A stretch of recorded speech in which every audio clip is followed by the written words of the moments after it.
Un saludo a todas las personas que se nos unen en este primer episodio del podcast VL sobre cristianismo y política. Les damos una calurosa bienvenida a este espacio de conversación. En esta ocasión con Nicolás Panoto, un amigo de la institución, teólogo, doctor en ciencias sociales, argentino, radicado en Chile y director de Otros Cruces, entre muchos otros títulos más, mucho trabajo más, ¿verdad? Una serie de publicaciones muy interesantes sobre política, sobre religión. Y pues amablemente Nicolás nos ha aceptado la invitación para ser la persona que va a inaugurar esta serie de podcast con este tema tan relevante, no solo para América Latina, sino pues para una serie de espacios globales conectados con nuestra región. Nicolás, bienvenido y muchísimas gracias por aceptar en nombre de la Universidad Bíblica Latinoamericana. No, por favor, David, un gusto como siempre compartir. Gracias a ustedes por la invitación y bueno, siempre es bueno reencontrarse con las amigas y amigos de VL. Así que un gusto estar acá.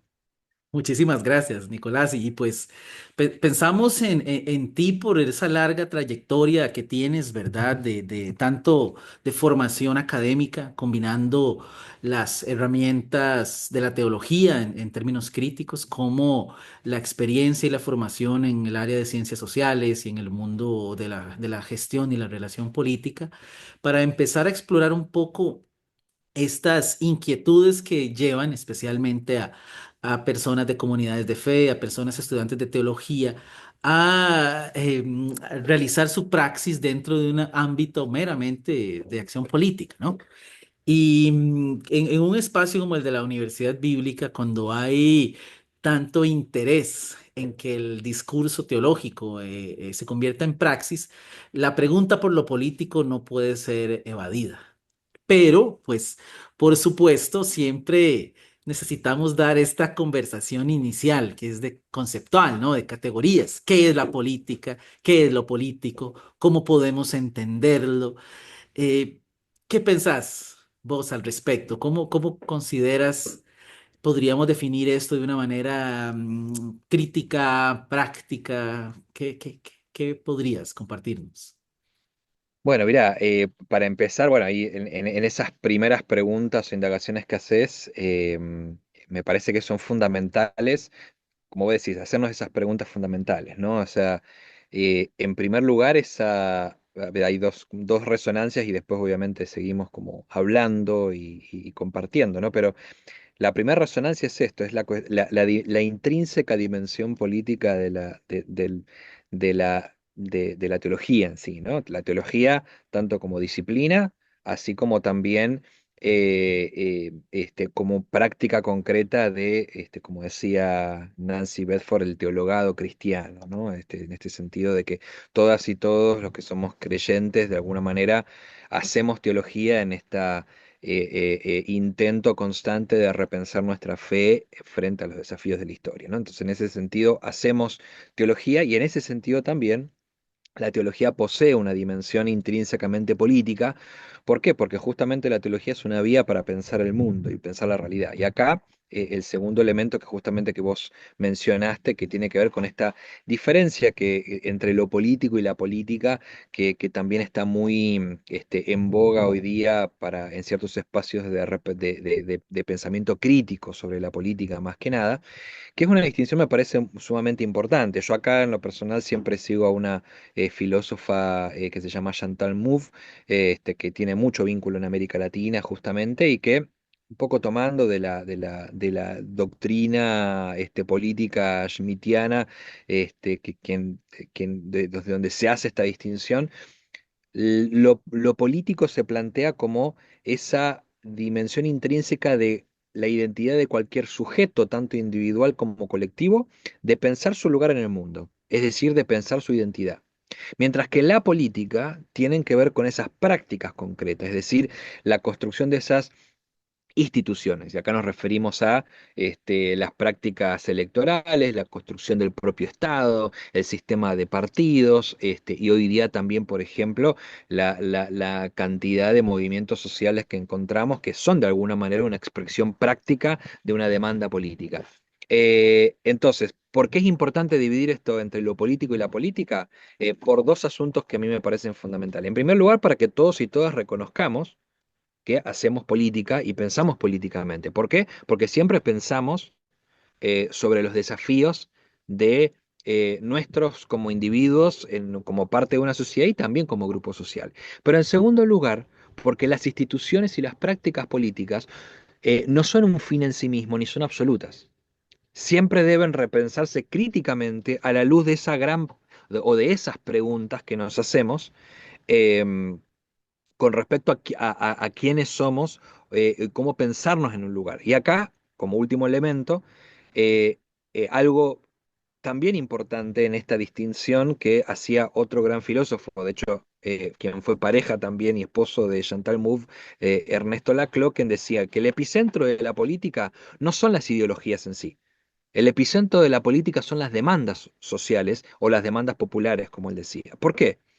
Cuando un grupo de personas se junta a pensar eh, lo que necesitamos, se junta a pensar decir, bueno, los comunistas tienen más razón que los liberales, la derecha tiene más razón que los socialistas. No, nos sentamos a pensar es qué hacemos con la pobreza, qué hacemos con la violencia hacia las mujeres, qué hacemos con temas que tienen que ver con inclusión de las diversidades, qué hacemos con la justicia.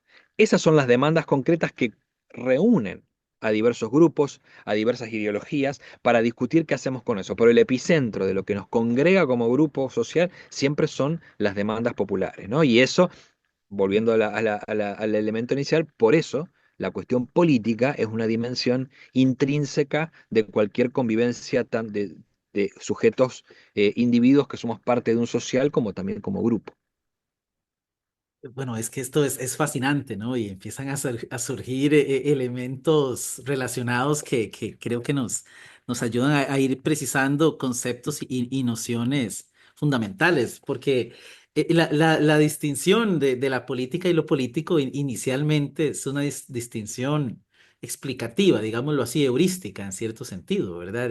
En la práctica, esta noción individual de saberse sujeto público, ¿verdad? En relación, por un lado, y por el otro, estar inmerso en una dinámica social donde los sistemas de partido, los movimientos sociales, los momentos de la celebración democrática formal, ¿verdad? En las elecciones, en una América Latina que más o menos ha logrado llegar a estos procesos, ¿verdad? De la democracia procedimental, vinculan esas dos realidades pasa a veces desapercibido, ¿verdad? No todas las personas, inclusive no todas las personas con una formación que les demande pensar lo social, se conciben como sujetos políticos, ¿verdad? Se coloca la noción de lo político en el espacio formal de las instituciones, ¿verdad? En los poderes ejecutivos, especialmente, ¿no? En los poderes legislativos.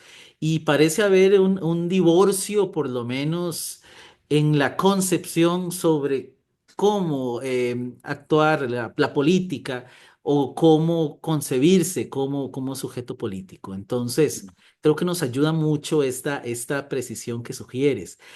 Inicialmente mencionabas, ¿verdad?, sobre la política y lo político, mencionando a Chantal Mouffe, el tema del pensar el mundo, ¿no? Esto es muy interesante porque cuando, ¿verdad? Como lo sugeríamos al inicio, en este episodio queríamos conversar sobre lo político y lo religioso, el cristianismo. Podríamos básicamente sugerir entonces, partiendo de la noción de que el cristianismo podría ser concebido como una forma de pensar el mundo, encontrar una suerte de relación intrínseca entre la política, lo político y la acción de la persona creyente, ¿verdad? O la persona que se concibe como una persona de fe, que concibe el mundo, que piensa el mundo, actuándolo dentro de un marco religioso. No sé Mm, porque ahí quisiera sugerir cómo ves tú el cristianismo. mm, ¿Qué es el cristianismo? ¿Cómo podemos definirlo fuera ya de las nociones tradicionales de una confesión de fe, ¿verdad? Ya ujú, en el ujú. marco de lo social y lo político. Bueno, es que es muy interesante hacerse la pregunta por qué es el cristianismo desde este abordaje, ¿no? Desde esta distinción de lo político y la política de alguna manera, porque claro, a ver, un poco volviendo a lo que vos mencionaste en la introducción de esta charla de las prácticas concretas de los cristianos y las cristianas en el mundo en el mundo de la política, ¿no? Y claro, ¿qué es lo primero que se nos viene a la mente, ¿no? Estamos hablando de personas que están metidas en algún partido político o que son candidatos en alguna elección, que son parte de la burocracia estatal, en fin, o de organismos multilaterales. O sea, ya inmediatamente pensamos en que tienen que ver con esas prácticas concretas.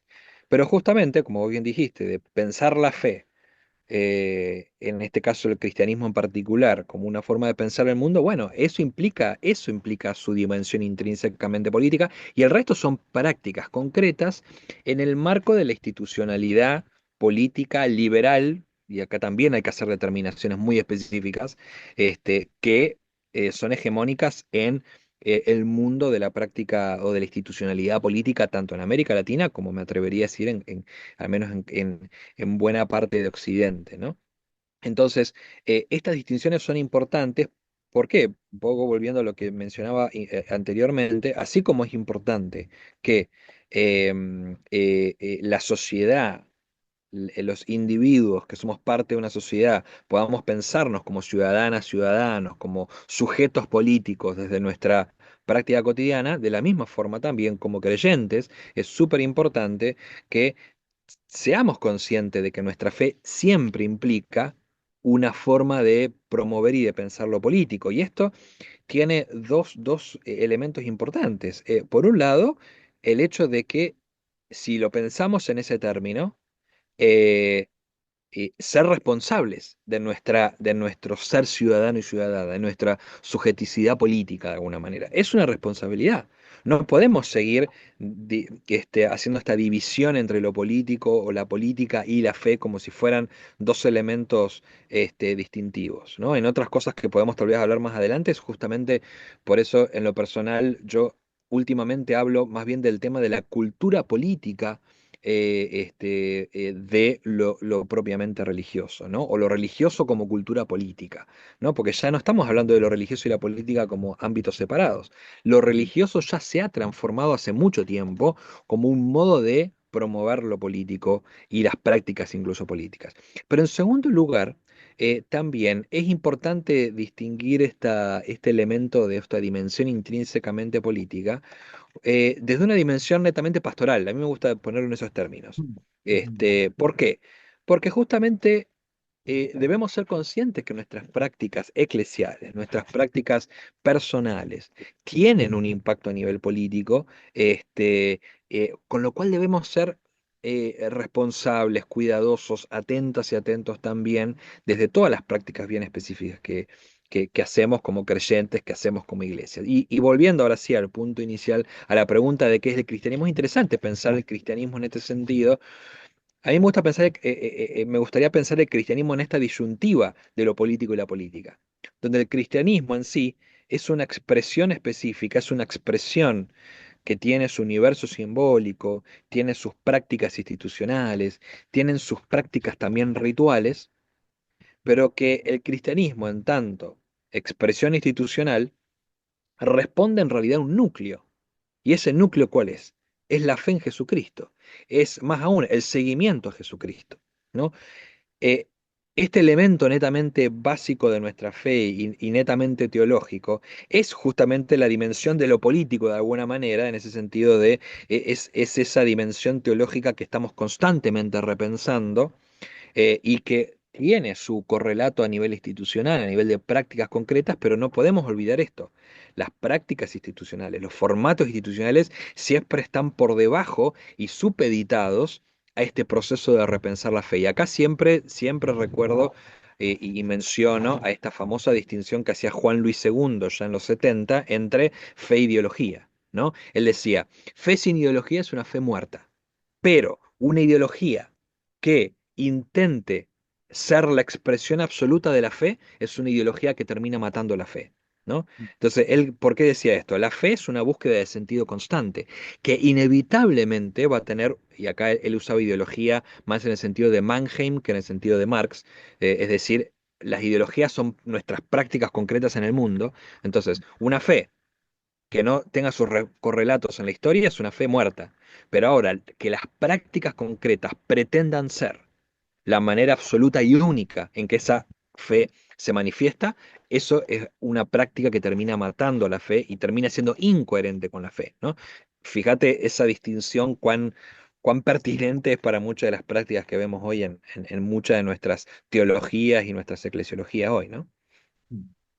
Bueno, son muchos temas verdaderamente fascinantes, yo creo, ¿verdad, Nicolás? Y esto nos lleva a repensar un poco. Creo que sería muy interesante en otro momento tener la conversación por acá sobre cómo definir, ¿verdad?, los cristianismos, porque va a ser algo fundamental, ¿verdad? Cuando yo te escucho mencionar la noción de Juan Luis II por acá y un poquito la idea de por ejemplo, el discurso cristológico y esa vinculación del discurso y la praxis cristiana dentro del mundo como un acto político, lo único que me venía a la cabeza era decir, bueno, la fe, pensar la fe en Jesús o el seguimiento de Jesús es un acto político.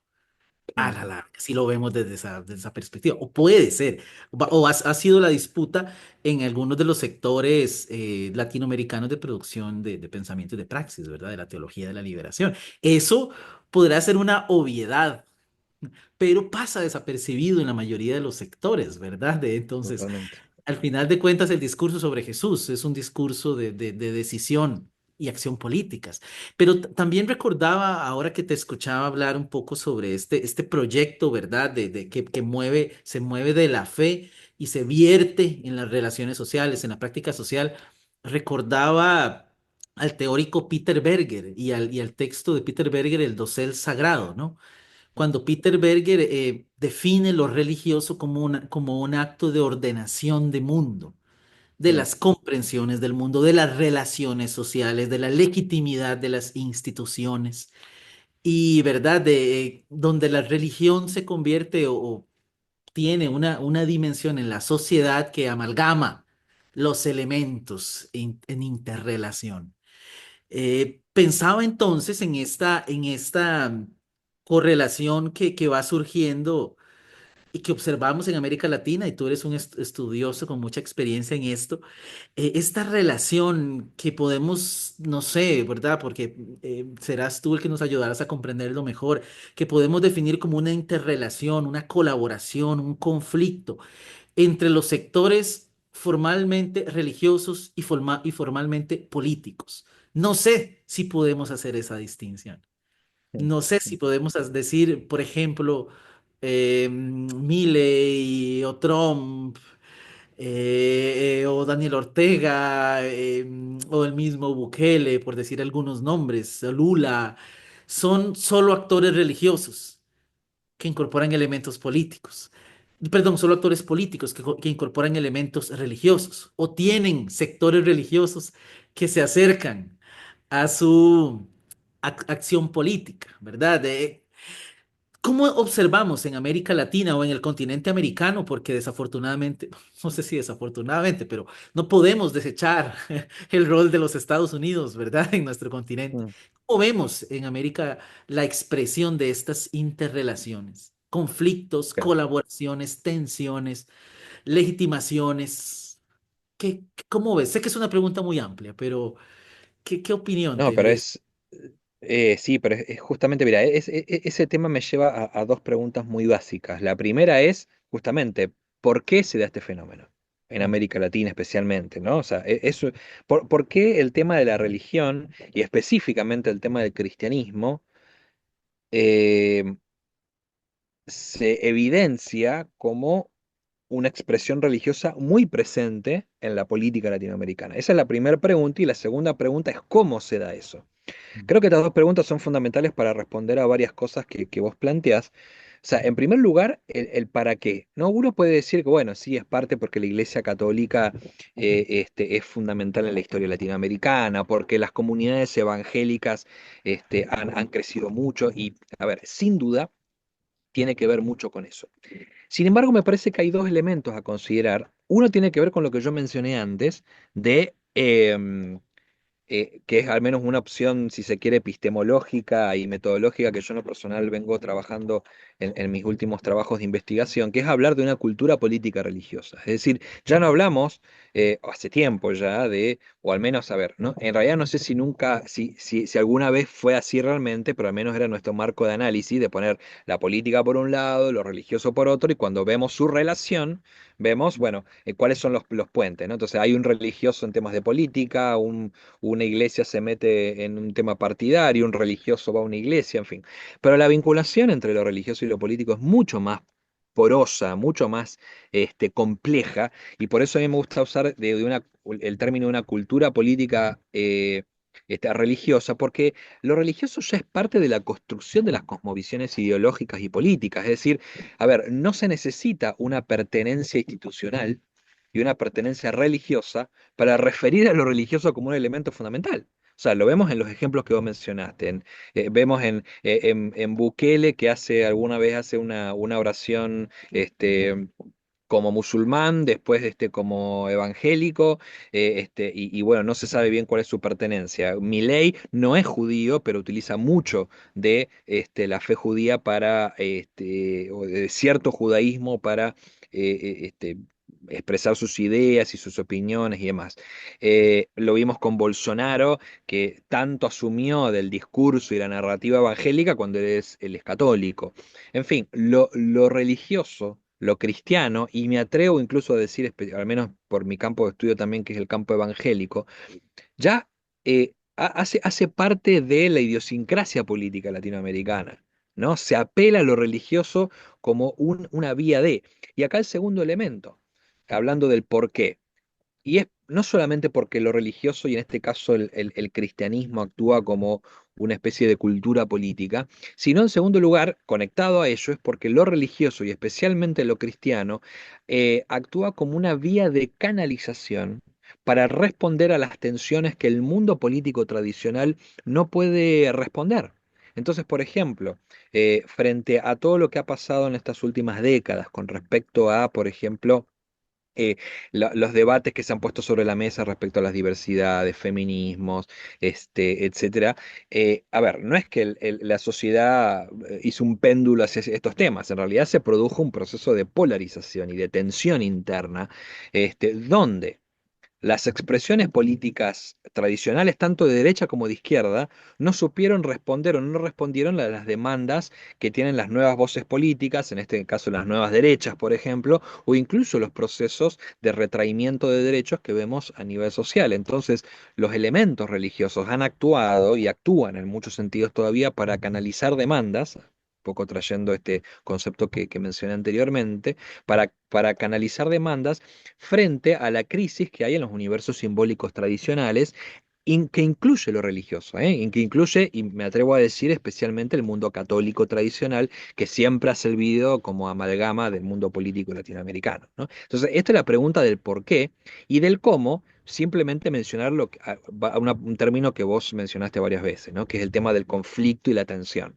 Es fundamental plantear de que lo religioso y especialmente lo cristiano se inscribe en términos de tensión, ¿no? Y acá trayendo otro analista político muy vinculado con Mouby y Laclau es Rancière, él plantea que hay política donde hay litigio, es decir, donde hay conflicto. Donde no hay conflicto, donde no hay tensión, no hay política, hay simplemente homogeneidad de un pensamiento unidireccional. Entonces, en este sentido, hay que reconocer que el cristianismo y los cristianismos, como muy bien mencionaste, siempre entran en tensión. En primer lugar, entran en tensión con el contexto general y después entran en tensión internamente. Es muy interesante ver que en distintos países hay diversos cristianismos que asumen de diversas maneras las agendas ideológicas, pero acá agrego un último elemento, y perdón que me estoy extendiendo, que me parece importante. Las aprehensiones políticas e ideológicas de los cristianismos no son solamente variados en términos ideológicos, sino que son variados precisamente a partir de las demandas. Y déjame darte un ejemplo, que me parece que es bastante determinante. Cuando fue el proceso de paz, la consulta popular por el proceso de paz en Colombia, si bien te recordarás que hubo toda una movida de grupos evangélicos que dijeron no al acuerdo de paz porque tiene elementos de la ideología de género. Y fue una voz que muchas y muchos subestimaron, pero que finalmente tuvo un gran impacto en su momento para que gane la campaña por el no. Em, y después conocemos el desenlace que finalmente se pudo destrabar eso. Pero fíjate que los líderes principales de esa campaña, dentro del campo evangélico, que yo, si no me recuerdo, eran como unos 5 líderes, muchos de ellos pastores, se presentaron en las elecciones siguientes, fue menos de un año después, que fueron más bien por cargos de diputados y demás. Ninguno de ellos salió votado. Es más, tuvieron muy pocos votos. Entonces uno piensa, ¿por qué ellos apelaron al voto evangélico, a esa masa evangélica que votó en contra del proceso por el no? Dijeron, bueno, nos van a votar y nos van a dar el lugar. Y no fue así en una mayoría de los casos. Entonces, fíjate cómo incluso la acción política de la misma iglesia no es netamente coherente. No hubo un correlato entre el posicionamiento con respecto a temas de género, por ejemplo, y la acción en las urnas, ¿no? Entonces, esto también es importante saber con respecto a cómo se mueven. Es muy complejo hablar de justamente cómo se mueve la cultura política dentro del campo eclesial. Bueno, fascinante, ¿verdad? Porque vamos viendo la complejidad de la definición de estos temas que tienden a conversarse a veces un tanto a la ligera. Por eso creía yo importante iniciar con la categorización, o por lo menos darle contenido a los términos que usamos de la política, de lo político, de la noción cristiana, ¿verdad? Que tendremos que explorar un poco más, dado lo fascinante de de estos mundos sociales o expresados en la sociedad. Pero es fascinante esta complejidad que planteas, porque eso hace que entender el fenómeno y su expresión implique y demande una cuidadosa aplicación de instrumentos, de observación detallada, de inclusive de un acercamiento epistemológico que esté abierto a las contradicciones, a la dificultad de las definiciones, o mejor dicho, la resistencia ante las definiciones cerradas. Lo que Mm, planteas acá de las diferentes agendas ideológicas del cristianismo, por ejemplo, es fundamental en nuestra región americana, ¿no? O latinoamericana y Caribe, cómo comprender, por ejemplo, esta inclinación de sectores evangélicos que se resisten a veces a hacer política. Sin embargo, sostienen agendas, ¿verdad?, de estas denominadas conservadoras especialmente o antiprogresistas contra el mm, derecho al aborto, contra el matrimonio igualitario, contra la fecundación in vitro, que defienden la familia. ¿Cómo entender estas posturas, ¿verdad?, de plantarse a favor de estas agendas, pero seguir insistiendo de que son instituciones apolíticas? Ha claro. pasado en Costa Rica. En Costa Rica hemos tenido una institución importante de índole evangélico, de larga trayectoria, que no ha apoyado o que ha tenido muchos conflictos con los representantes políticos de corte evangélico Mm, manifiesto, porque consideran que la acción política institucionalizada no es parte del quehacer claro. cristiano. Sin embargo, participan en las marchas de la familia, donde llegan los candidatos y las candidatas y generan una suerte de orientación electoral a sus feligresías. Y está esa tensión participativa, por un lado, ¿verdad? De cómo los grupos cristianos ingresan a esta acción política, algunas veces asumiendo, como lo asumen otros sectores evangélicos, vamos a ir a las elecciones. El mundo político ahora también es nuestro mundo, ya no es esta noción teológica ¿verdad? A veces mal citando el Evangelio de Juan, de que mi reino no es de este mundo, sino de otro, ¿verdad? Y el cristianismo se repliega y no entra en acción, por un lado, pero por otro lado tenemos tensiones. No todos los grupos religiosos concuerdan con estas agendas, apoyan Mm. a estos movimientos más conservadores o que atacan ciertos derechos, ¿verdad?, de las democracias liberales. Tenemos esa primer contradicción ideológica interna, ¿verdad? Pero las lecturas en el sentido común tanto de las personas, y lo has dicho en algunos artículos que yo he tenido el placer de leer, lo has dicho, las ciencias sociales han fallado en la interpretación del fenómeno religioso, porque parte, esta es palabra mía, parte de una suerte de prejuicio, ¿no? Cuando se analiza lo religioso, se parte de una noción que lo califica como conservador, y estas disputas ideológicas dentro de los cristianismos en la acción política no son observadas. Entonces yo pensaría dos cosas. O se anula, ¿verdad?, esta diversidad de posturas ideológicas que tienen los cristianismos, esta diversidad de apoyos a distintas agendas, y nos quedamos con la noción de que el cristianismo es una expresión homogénea y especialmente conservadora, o necesitamos hacer el esfuerzo de observar alternativas de concepción de mundo en el cristianismo, donde los movimientos religiosos son progresistas, donde los movimientos religiosos son también de izquierda, donde los movimientos religiosos reivindican las luchas feministas, o los movimientos capitalistas o o ecológicos. ¿Cómo observas tú esta distinción ya dentro de la expresión del cristianismo en sus ideologías y sus praxis? Podemos hablar de Sí. una diversidad. Hay un avasallamiento de los movimientos conservadores y América Latina tiene que reconocerse como un espacio religiosamente conservador en el aspecto político. ¿Qué consideras tú en Claro. ese? Mirá, no, estoy totalmente de acuerdo con tu diagnóstico para mí hay dos problemas importantes en esto que vos estás planteando. Hay un problema que en primer lugar, como vos bien dijiste, tiene que ver con esta falta de una observación mucho más atenta, detallada, complejizada sobre el mundo de los cristianismos. Pero hay otro problema incluso más de fondo que tiene que ver con cómo se ha construido la noción de lo religioso desde una perspectiva política liberal hegemónica como tenemos hoy día, ¿no? Donde, por ejemplo, lo religioso se ve con un concepto totalmente homogeneizante, donde lo religioso es un correlato a la institución hegemónica que lo representa, ¿no? Donde lo religioso tiene que ver con la vida privada, mientras hay otros asuntos que tienen que ver con la vida pública, la famosa distinción que se hizo en el siglo XVII entre vida pública y vida privada, que no existía, al menos con la fuerza que tiene hoy, previo a la modernidad, que los feminismos lo han cuestionado, ¿no? Lo privado es también político, ¿no? Es una bandera fundamental de los feminismos, y eso también infiere a cómo se discierne lo religioso, ¿no? Donde también ha sido un elemento que se ha dejado como una práctica en la vida privada. Entonces, son esta falta de observación y estos preconceptos. Y ahora fíjate que, bueno, mencionaste que yo soy director de Otros Cruces, que nuestra función como Otros Cruces es formar a organizaciones de sociedad civil en estos temas.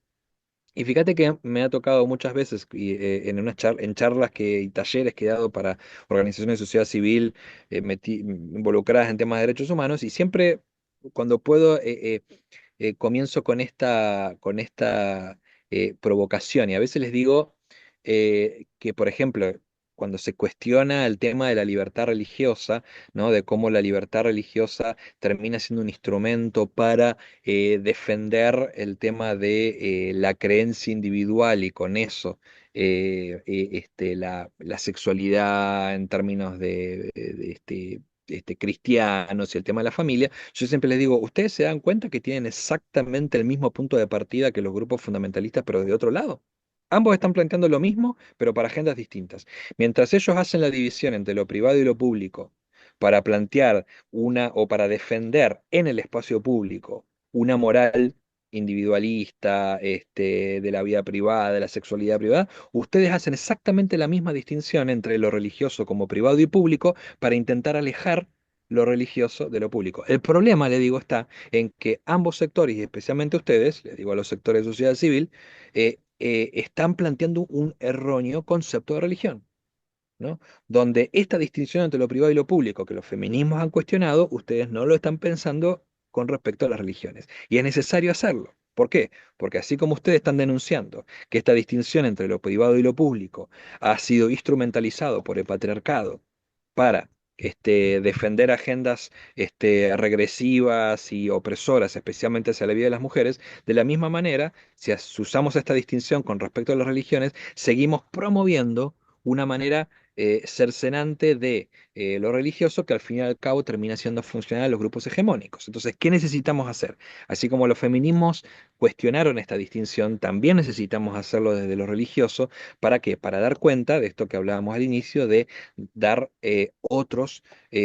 dar cuenta de otros cristianismos. Y acá hay una práctica necesaria, concreta, que necesitamos hacer a nivel político, dar cuenta de esos otros cristianismos. ¿No? Dar cuenta de esas otras voces, decir, no, el cristianismo puede tener una voz mayoritaria con respecto a cierta visión de la familia, pero no todos los cristianismos, ni siquiera todos los cristianos y cristianas, haciendo esta distinción que hacíamos antes, piensan de esa manera. Y necesitamos esto ¿para qué? Para disputar el sentido del espacio público. Ahora, el problema no solamente, volviendo a los dos problemas que planteé al inicio, no solamente lo vamos a tener en términos de la práctica concreta, por ejemplo, de visibilizar otros cristianismos, sino lo vamos a tener en la realpolitik, digamos, si podemos usar ese término. Y también a nosotros, como otros cruces, nos ha tocado estar trabajando junto con organismos multilaterales en la construcción, por ejemplo, de ciertas resoluciones con temas de libertad religiosa, o nos ha tocado casos de litigio en algunas causas judiciales, y no sabés las discusiones que hemos tenido con ciertos abogados de derechos humanos porque no podían sacarse de la cabeza este concepto de religión, y eso decíamos, a ver, en realidad lo que podemos disputar en este caso judicial es que lo que está diciendo esta iglesia con respecto a que el catolicismo piensa esto de la familia, lo cristiano piensa esto con respecto a la sexualidad, eso no es así, porque hay otros modos de hacerlo. Entonces lo que tenemos que pensar es cómo judicialmente podemos canalizar y hablar de estas otras formas en que el cristianismo se piensa. Pero fíjate cómo acá entramos a cuestiones muy prácticas de que como en el ámbito de la política, en el ámbito de lo jurídico, necesitamos ir a elementos muy básicos de que qué es religión, qué significa creer, qué significa libertad religiosa, porque eso nos va a canalizar otras estrategias políticas, ¿no? Pero tenemos que partir de estos conceptos porque lamentablemente hoy estos conceptos hegemónicos son los que están trabando, impidiendo la posibilidad de pensar otras agendas políticas frente a los conservadurismos que pretenden la voz monopólica en el espacio público. Y es ¿verdad? El manifiesto interesante de estas nociones de lo político y de lo religioso que se fijan, ¿verdad? Se construyen las nociones, se fijan y se reproducen en la sociedad y es muy difícil salir, tanto para las personas que representan, ¿verdad? Que son el rostro público de lo político y de lo religioso, en términos formales, como de la sociedad en general, ¿verdad? Que piensan a partir de conceptos creados e impuestos, ¿verdad? ¿Qué es lo religioso fundamental? Qué es el cristianismo? Co- ¿Cómo se manifiesta la experiencia de fe dentro del cristianismo, ¿no? Porque cuando observamos las discusiones sobre religión y política, la impresión inicial va a ser casi que un alto porcentaje en que estamos hablando de las expresiones conservadoras Ujú, dentro del tal cual. ejercicio de la política. Hablar de religión y política hoy en América Latina es hablar de la tradicional vinculación de la Iglesia Católica con los sectores de poder, ya sea en los pocos países que lograron una suerte de democracia procedimental o en los grandes procesos dictatoriales o, ¿verdad?, en los regímenes militares o también ahora de especialmente los sectores evangélicos asociados puramente con las agendas regresivas, ¿verdad? Entonces Ujú. no hay posibilidad y uno dice, ¿dónde están las otras expresiones de los cristianismos?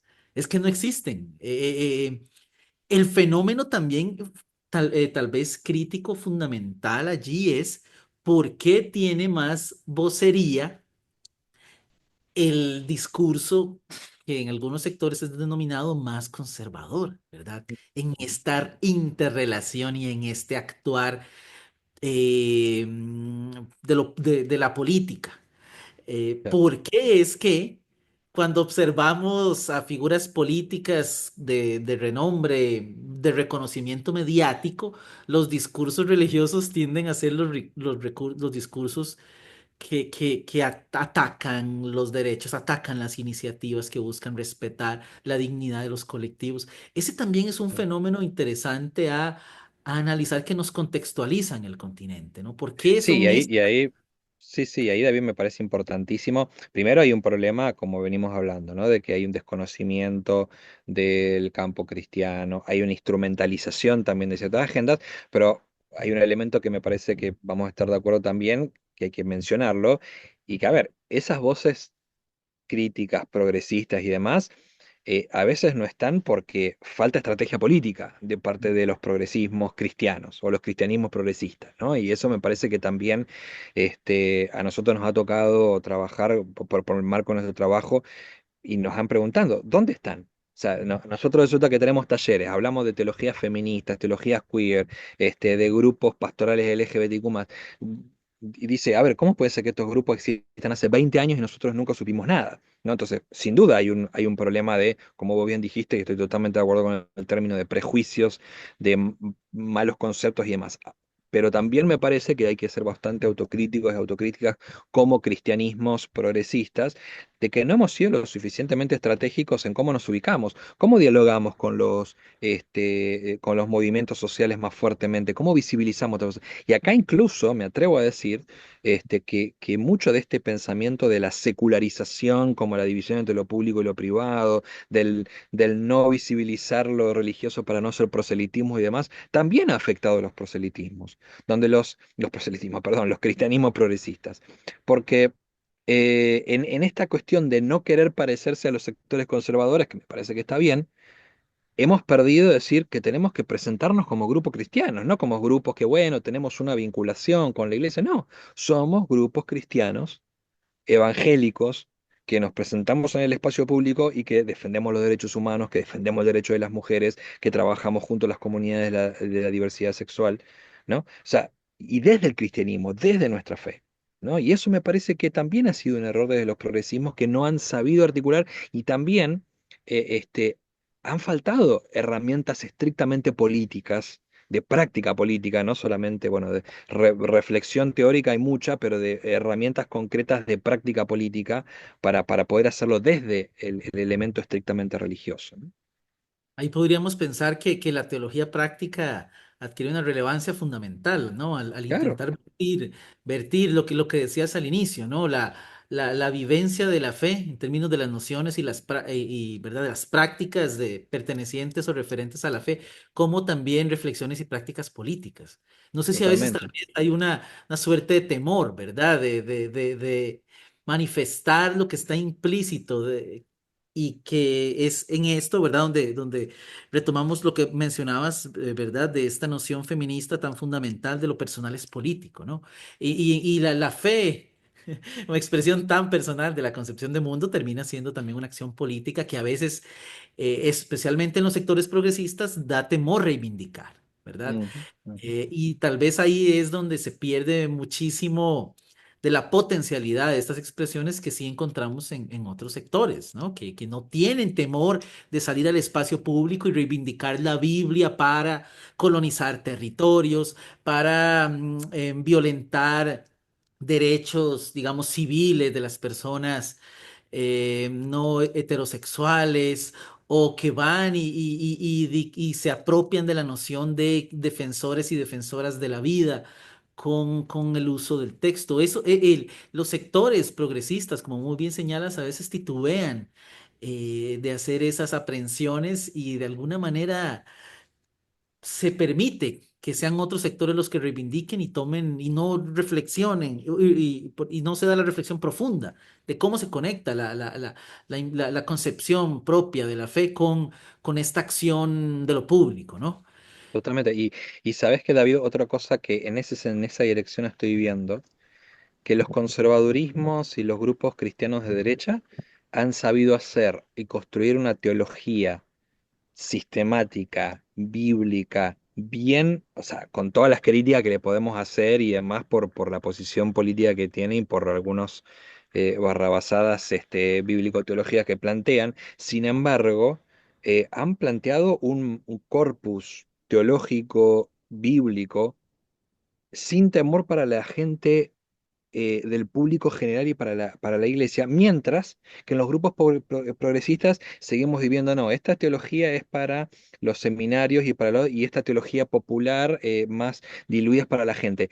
Eh, Desde los progresismos a veces tenemos más desconfianza de la capacidad crítica de las personas que sí los tienen en la derecha. Entonces hoy vemos grandes productores desde ciertas corrientes dispensacionalistas que tienen grandes escritos sobre política y escatología y demás, o incluso mismos pensadores políticos como Agustín Laje, por ejemplo, que saca libros de 400 páginas sobre la nueva derecha y lo lee un montón de gente que no tiene nada que ver con la academia, ni son gente de la población en general que lo lee como un bestseller, leyendo a Hume, Locke y demás, y toda la filosofía política que él menciona, ¿no? Ellos están haciendo un corpus crítico que a veces de los progresismos, con estas divisiones coloniales que tenemos de arriba abajo, de teoría y práctica y demás, no lo hacemos.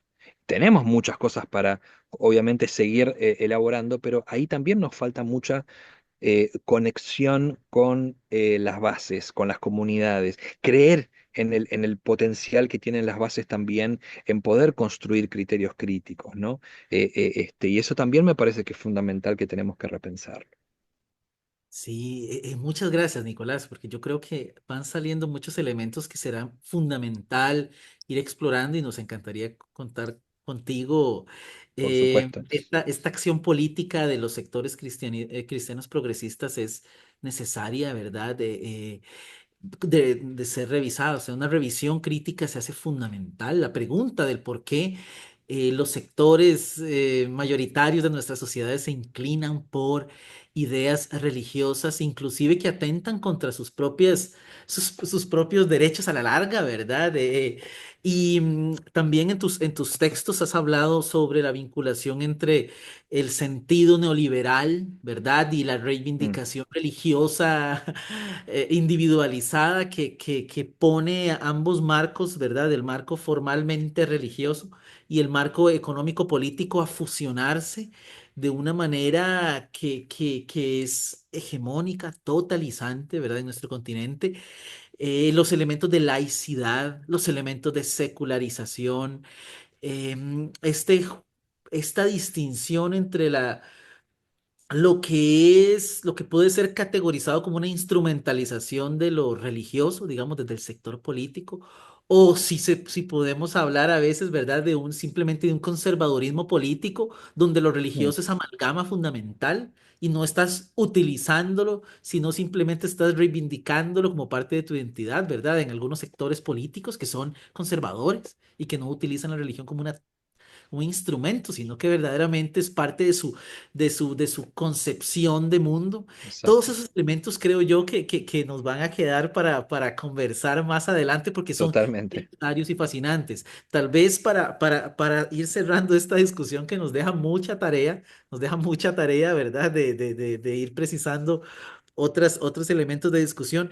Quisiera hacerte una última pregunta y es escuchar tu opinión sobre ¿por qué consideras importante el estudio, el abordaje, el análisis, el acercamiento de las dos dimensiones de las dos dimensiones que hemos mencionado, lo político y lo religioso? ¿Por qué estudiar, por qué preocuparnos por este encuentro entre estos dos, si queremos decir dimensiones sociales, al menos en sentido explicativo, como ya has aclarado, ¿verdad? Estas distinciones en la realidad se disipan, o ¿verdad? Son muy porosas. Entonces, ¿por qué hablar de estos temas, Nicolás? Porque el Mm, podcast y ese esfuerzo de la institución tiene que ver con esa inquietud.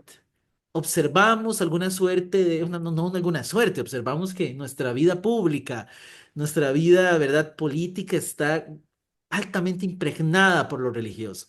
Y lo mm, religioso está altamente tutelado u articulado por lo político.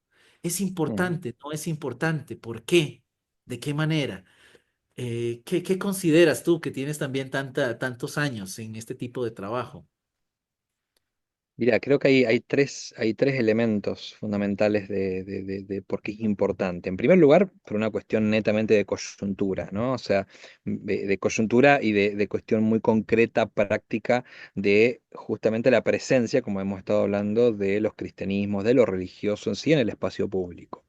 Ya, como dijeron varios analistas, ya no tenemos que preguntarnos si lo religioso está o no en el espacio público. Esa pregunta ya es de perogrullo.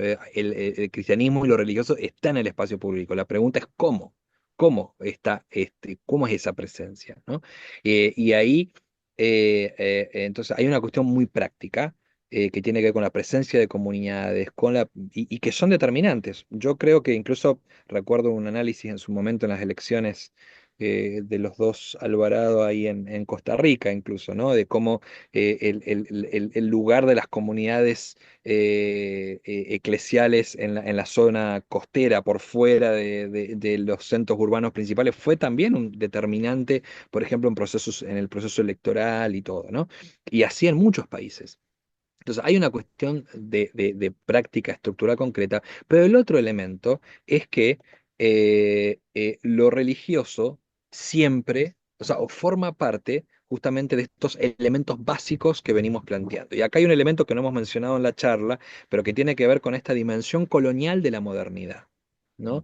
Donde cierto concepto de lo religioso ha permeado, y bueno, justo estoy escribiendo algo para un dossier que va a haber con respecto a Yun Mosun, pensador muy también importante para la tradición teológica ahí mismo en Costa Rica, y donde él plantea la secularización, muy bien siguiendo a Schmitt y todo, la secularización no es la distinción de entre lo sagrado y lo profano, sino en realidad una resignificación de lo sagrado en los términos de la modernidad. Y eso también tenemos que tener en cuenta. Lo religioso hoy no llega como así de paracaídas, digamos, a la política latinoamericana o a la política moderna. Siempre formó parte, pero siempre ha tenido como expresiones distintas o expresiones secularizadas, donde los elementos de lo sagrado se han reinscrito en otros lenguajes. Entonces, por eso es fundamental dar cuenta de que hay muchos elementos religiosos y estrictamente teológicos en nuestras concepciones de la democracia, de la libertad, de sociedad,